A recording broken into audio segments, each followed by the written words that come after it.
ஆத்ம நமஸ்காரம் சகோதர சகோதரிகளே. இப்பொழுது நம் செவிகளில் வாசிக்கப்பட்டு நாம் அனைவரும் கேட்க இருக்கின்ற ஞானக்களஞ்சிய நூல் எதுவென்றால் சித்தவேதம் என்ற மாபெரும் ஞானக்களஞ்சிய நூலாகும்.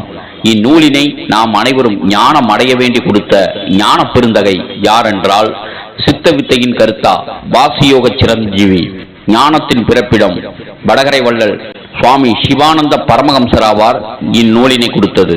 இதில் வாசிக்கப்படும் தலைப்பு எதை பற்றியதென்றால் பிரம்மானந்தம் என்ற தலைப்பில் வாசிக்கப்பட்டு கேட்க இருக்கின்றோம். இப்பொழுது பதிவின் தொடக்கம் ஆரம்பம். பிரம்மானந்தம் இன்னதென்று சொல்லி தெரிவிக்க யாருக்கும் முடிகிறதில்லை என்றும், அதாவது பால் பாயாசம் சாப்பிட்டவருக்கு அதனுடைய ருசி தெரிகின்றதல்லாமல் அதை சாப்பிடாதவருக்கு அதனுடைய ருசியை தெரியவோ தெரியப்படுத்துவதற்கோ முடிகிறதில்லை என்றும் வேதாந்திகள் சொல்லி வருகின்றார்கள். ஆனால் பிரம்மானந்தத்தை சொல்லி தெரிவிக்க முடியும். அது எப்படி என்றால் சர்வ ஜீவிகளும் பிரம்மானந்தம் என்பதை அனுபவித்து வருகிறது. அதானதுதான் சதா உபஜீவனம் செய்து ஜீவித்து இருப்பதற்கு வேண்டியதான தன்னுடைய சொந்த சொத்தை தானே திருடி நசிப்பிக்கிறது. அது எப்படி என்றால் அந்த சொத்தை திருடுகிறதற்கு போய் அதை தொடும் சமயத்தில் உண்டாகின்ற நிலைமையாகவும் பிரம்மானந்தம் என்று ஞானபிதா கூறியுள்ளார்கள். அதற்கு சீடன் கேட்கின்றான், சுவாமி, அவன் உபஜீவனம் செய்து ஜீவித்திருக்க வேண்டியதான அவனுடைய சொந்த சொத்தை அவனவன் தானே திருடி நாசம் செய்வானா என்று ஞானபிதாவிடம் கேட்கின்றான். அதற்கு ஞானபிதா கூறிய பதில், ஆம், நாசம் செய்கிறான். உலகத்தில் இருக்கிற சர்வ ஜீவிகளும் அவரவர் என்றென்றைக்கும் உபஜீவனம் செய்து ஜீவித்து இருப்பதற்கு வேண்டியதான சொத்தை அவரவர் திருடி நாசம் செய்து கொண்டிருக்கின்றதனாலாகும் செத்து போகின்றதற்கு காரணமாகின்றது.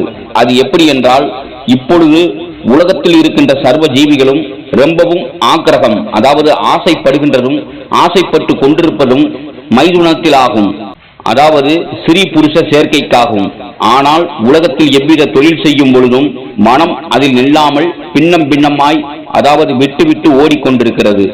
ஆனால் ஸ்ரீ புருஷ சேர்க்கை சமயத்தில் மனம் யாதொன்றிலும் செல்லாமல், அதாவது காதுகளால் கேட்டறிவதற்கோ கண்களால் பார்த்தறிவதற்கோ மூக்கினால் முகர்ந்து அறிவதற்கோ நாவினால் ருசித்து அறிவதற்கோ தொக்கினால், அதாவது தோளினால் தொட்டு அறிவதற்கோ 5 விதமாய் வெளியினுள்ளில் செல்லாமல் ஜீவனோடு சேர்ந்து தன்னில் உள்ளில் அடங்கி தன்னில் உள்ளில் கூடி மேலும் கீழுமாய் நடனம், அதாவது கதாகரம் செய்து, அதாவது கீழும் மேலுமாக சலித்து தன்னுடைய ஜீவசக்தி மேலே போய் பிரம்மேந்திரத்தில் இருக்கின்ற சுக்கிரத்தை தொடுகின்ற சமயம் உண்டாகிற நிலைமை இன்னதென்று விவரித்து சொல்ல யாருக்காயிலும் முடிகிறதென்றோ என்று ஞானபிதா நம் அனைவரிடம் கேள்வி கேட்கின்றார். அதற்கு சிஷியன் கூறுகின்றான், முடிகிறதில்லை சுவாமி என்று கூறுகின்றான். மேலும் ஞானபிதா கூறுகின்றார், அதாகும் பிரம்மானந்தம் என்று. எப்படி என்றால் பிரம்மம் என்பது சுக்கிலம். அந்த சுக்கிலமாய் இருக்கின்ற பிரம்மத்தை ஜீவன் சென்று தொடுகின்ற சமயத்தில் மிகவும் சிறியதொரு நொடிப்பொழுது, அதாவது இமைப்பொழுதில் உள்ள நிலைமை, அதாவது இன்ன விதத்தில் என்று யார் ஒருவருக்கும் சொல்ல முடிகிறதில்லை. அதாகும் ஆனந்தம். இதற்காகும் ஆனந்தத்திலிருந்து உற்பத்தி ஆகிறது என்றும் ஆனந்தத்தில் இருக்க வேண்டியதென்றும் ஆனந்தத்தில் லயிக்க வேண்டியது என்றும் சொல்ல காரணம். ஆனால் இப்பொழுது உலகத்தில் ஆனந்தத்திலிருந்து உற்பத்தி ஆகின்றதல்லாமல் ஆனந்தத்தில் இருக்கவோ ஆனந்தத்தில் லயிக்கவோ செய்கிறதில்லை.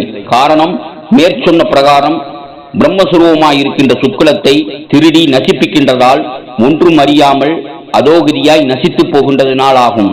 அதுகொண்டு மேற்சொன்ன பிரகாரம் உண்டாகிற ஆனந்தத்தில் ஜீவன் சென்று லயிக்கின்றதாகவும் பிரம்மானந்தம். அப்பிரகாரம் பிரம்மஸ்வரூபமாய் இருக்கின்ற சுக்கிலத்தை பானம் செய்து லயித்து என்றென்றைக்கும் உபஜீவனம் செய்து ஜீவித்திருக்க வேண்டிய சொந்த சொத்து சுக்கிலமாகின்றது.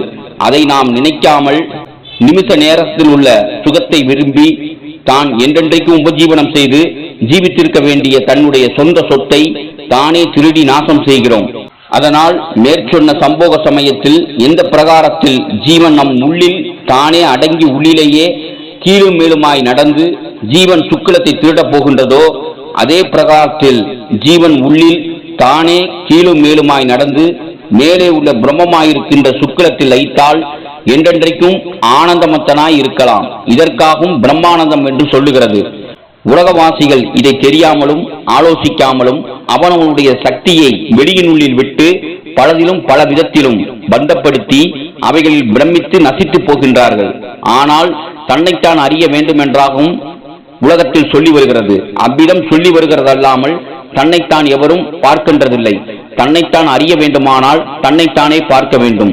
தன்னைத்தான் பார்க்காமல் மற்ற ஒவ்வொன்றினையும் பார்த்து கொண்டிருந்தால் தான் இன்னதென்று அறியாமல் நசித்து போகின்றார்கள். அதுகொண்டு உலகவாசிகளாகிய சர்வ ஜீவிகளும் அவனவனில் இருந்து உண்டாகின்ற சக்தியை அவனவனிலிருந்து கூடி மேற் சொன்ன பிரகாரம் பிரம்மமாய் இருக்கின்ற சுக்கிலத்தில் வைத்து தானாகி தன்மயமாய் கைவல்யத்தை பிராமித்து சதா ஆனந்தன் மத்தர்களாய் இருப்பதற்காக வேண்டி பிரார்த்தித்துக் கொள்கிறோம் என்று ஞானபிதா சுவாமி சிவானந்த பரமஹம்சர் சித்தவேதம் என்ற மாபெரும் ஞான களஞ்சிய நூலிலிருந்து தெரிவித்துள்ளார்கள். ஆத்ம நமஸ்காரம் சகோதர சகோதரிகளே, இந்த வீடியோ பதிவு முடிவுற்றது.